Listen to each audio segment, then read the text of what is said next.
चला पुढचं कोण आहे? हो, मला भूक लागली, खायला आहे का काही? तुझ्या घरचे 13 वेळेला जे तुला खायला ठेवन तेच तुला खायला भेटन. ते बी कावळ्यानं खाल्लं तेव्हा ते तुझ्या पोटात येईन. ओ, माझ्या पोटात काहीतरी आलं, पण असा घाण वाशू राहिला आणि पोट दुखू राहिलं. तुझ्या गावातली स्मशानभूमी हागणदारी ते का? हा बरोबर आहे. मग कावळ्यानं दुसरंच काहीतरी खाल्लं वाटतं. मला स्वर्गात पाडू सांग का नरकात? नरकात. अहो पण मी काय पाप करेल? तू मटण खाजाय. अहो मी सोमवारी, गुरुवारी, चतुर्थीला मटण खात नव्हतो. म्हणजे बाकीच्या दिवशी प्राण्याला त्रास होता होता का?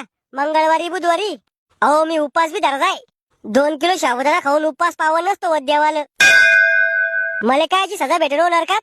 तुले उलट लटकून तो मुंडकं गरम पाण्यात उकळ नाही. ओ मी लय नाजूक आहे, मला थोडी हलकी सजा द्या. बर, तो कातड सोलून तो डोळ्यात गरम गज घालतो. ओ काही घेऊन घेऊन सजा माफ नाही होणार का? चल, तुझ्यासारख्या लोकांना सगळा भारत देश भ्रष्ट केला. पैशाच्या जोरावर गरीबाचा फायदा उचलता तुम्ही. इथे पैशानी कर्म चालते. पुढचं कोण आहे? मी.